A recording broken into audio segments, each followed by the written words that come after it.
हमारे साथ प्रिया हैं, छपरा की रहने वाली हैं, छपरा की गौरव हैं। बीपीएससी 69वीं को इन्होंने क्रैक किया है, राजस्व कैडर मिला है। हम प्रिया से समझेंगे कि प्रिया, सबसे पहले तो आपको बधाई हो कंट्री साइड न्यूज़ की तरफ से। प्रिया, कैसा लग रहा है बीपीएससी आपने क्रैक किया है? जी, बहुत अच्छा लग रहा है। मेरा सेकंड अटेम्प्ट था ये इंटरव्यू का, तो सेकंड अटेम्प्ट में क्वालिफाई हो गया। आपकी प्राथमिक शिक्षा कहाँ से हुई? मेरा स्टार्टिंग स्कूलिंग सारा पटना से ही हुआ है, उसके बाद ग्रेजुएशन बीएचयू से हुआ था। आपको किसने प्रेरणा दी सबसे पहले कि आप प्रशासनिक परीक्षा को आप? प्रशासनिक का तो पहले से इंस्पिरेशन नहीं था, पहले तो डॉक्टर बनना था, जी। लेकिन उधर नहीं क्वालिफाई हुआ तो फिर ग्रेजुएशन किए, तो ग्रेजुअली पढ़ते-पढ़ते लगा कि ये एक अच्छा क्षेत्र रहेगा काम करने के लिए। किसकी इच्छा थी, माता और पिता दोनों में किसकी इच्छा थी आपका? पेरेंट्स तो हमेशा चाहते हैं बच्चों का अच्छा हो, दोनों की इच्छा थी। जी। जी, कितने भाई बहन आप? एक भाई है मेरा छोटा, एक मैं। कहाँ? आप ग्रेजुएशन बीएचयू से की? जी। बीएचयू में कैसा पढ़ाई का माहौल था? बीएचयू एक बहुत ही रिस्पेक्टेड यूनिवर्सिटी है, तो काफ़ी सारे फैकल्टीज़ हैं, बहुत सारा कोर्सेज़ है, अच्छा माहौल है, स्टूडेंट्स का मतलब एनवायरनमेंट मिलता है बढ़िया, पढ़ाई का भी बढ़िया माहौल रहता है, तो ओवरऑल एक्सपोजर अच्छा रहता है। प्रिया, कोरोना में आपके पिताजी मर गए, जी, बड़ा दुखद रहा आपके लिए। जी। फिर कैसे उस विपरीत परिस्थिति से निकलकर आपने पढ़ाई को जारी रखा? थोड़ा टाइम लगता है लेकिन ग्रेजुअली समझ में आ जाता है कि ठीक है, लाइफ है, चलता है।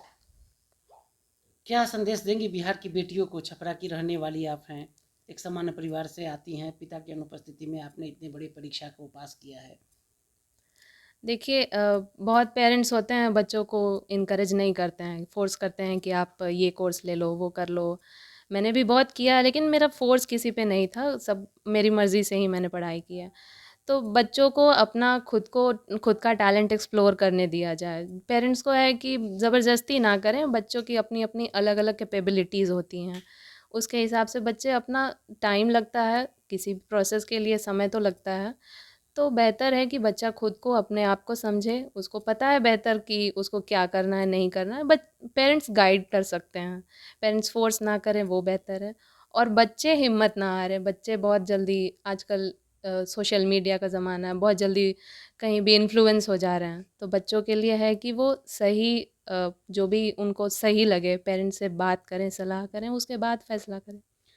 ये सोशल मीडिया बहुत प्रभाव डाल रहा है समाज पे, नकारात्मक प्रभाव सकारात्मक प्रभाव दोनों डाल रहा है। जी, हमारे बच्चे जो इससे कमज़ोर भी हो रहे हैं।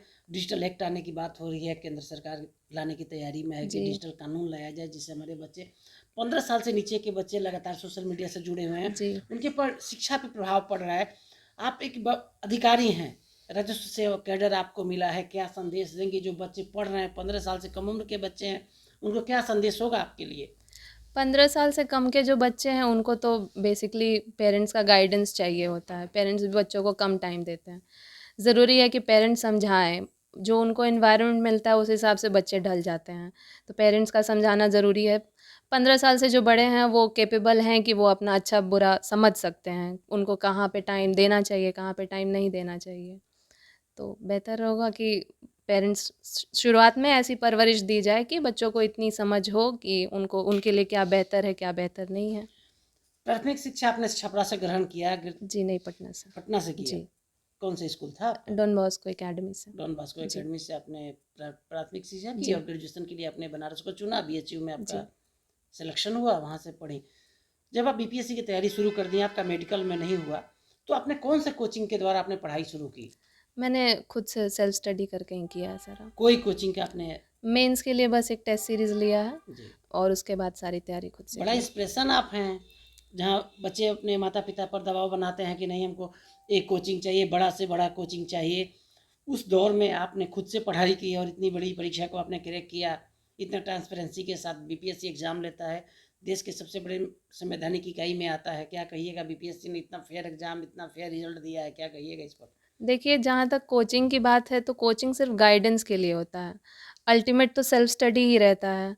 तो अगर बच्चे को ज़रूरत है गाइडेंस की तो कोचिंग बुरा नहीं है, वो आपको सपोर्ट कर रहा है।